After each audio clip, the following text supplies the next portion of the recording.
देश दुनिया की रखे खबर। हर रोज हर शाम कानो कान सुनते रहें द लेंस पॉडकास्ट। रहे अपडेट लेंस के साथ।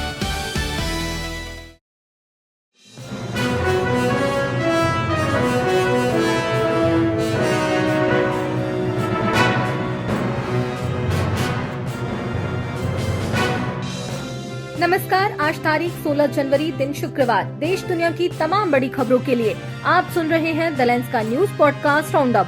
मेरा नाम है पूनम ऋतु सेन। चलिए करते हैं खबरों की शुरुआत।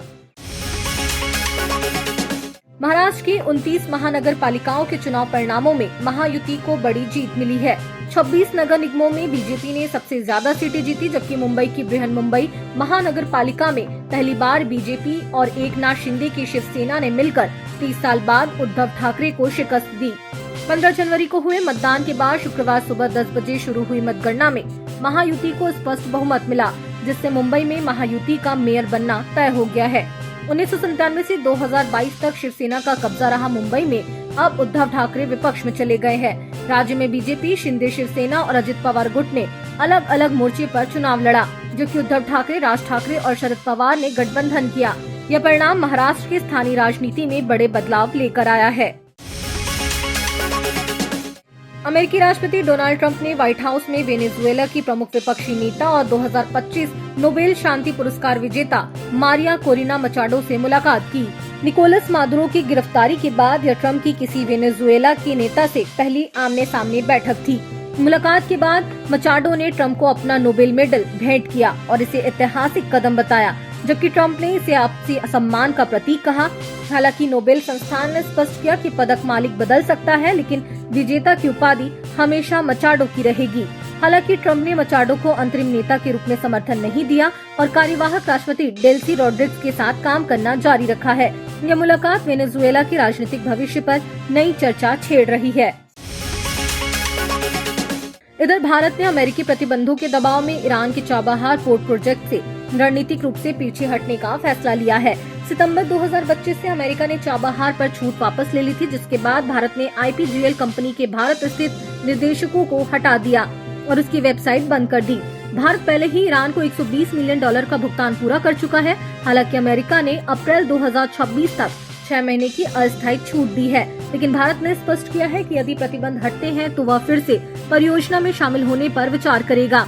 चाबहार पोर्ट पाकिस्तान को बाईपास कर अफगानिस्तान, मध्य एशिया और यूरोप तक पहुंच के लिए भारत की महत्वाकांक्षी योजना का अहम हिस्सा है और इस निर्णय से INSTC कॉरिडोर पर भी असर पड़ सकता है।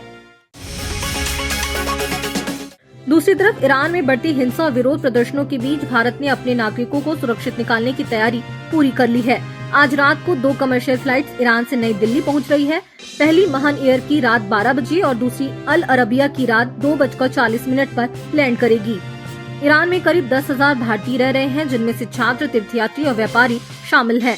भारतीय दूतावास ने 14 जनवरी से सभी नागरिकों से उपलब्ध साधनों से ईरान छोड़ने, प्रदर्शन वाले इलाकों से दूर रहने और दूतावास से संपर्क में रहने की सलाह दी थी।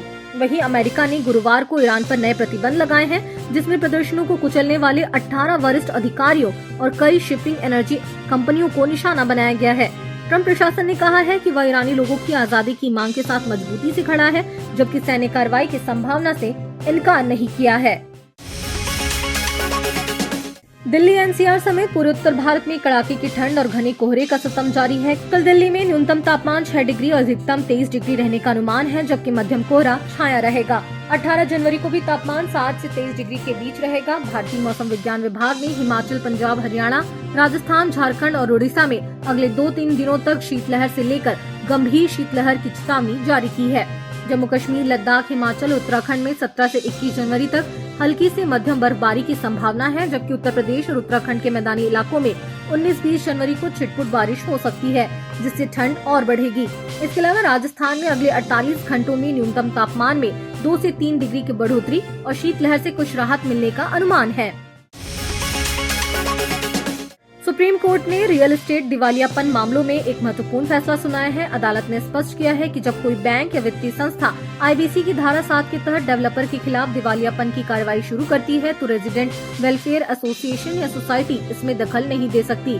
कोर्ट ने ये कहा है कि यह प्रक्रिया पूरी तरह लेनदार और कर्जदार के बीच की होती है और RWA को वित्तीय लेनदार का दर्जा नहीं मिलता जब तक कि वे खुद ही कर्जदार न हो।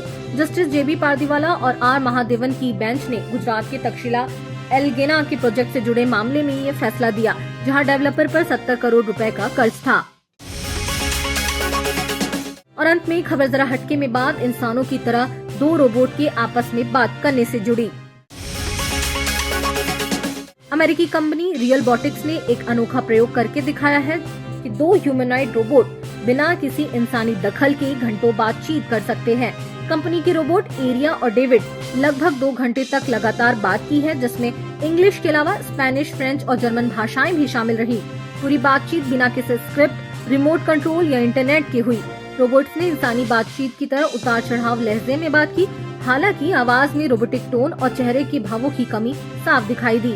इसके साथ ही कंपनी ने एक तीसरे रोबोट के जरिए दिखाया कि वह इंसानों को पहचान सकता है, उनकी भावनाओं को समझ सकता है और नेचुरल तरीके से बात कर सकता है। इस डेमो से ये भी पता चला कि रोबोट्स के रियल टाइम में लोगों को समझने और उनसे बात करने में क्या तरक्की हुई है।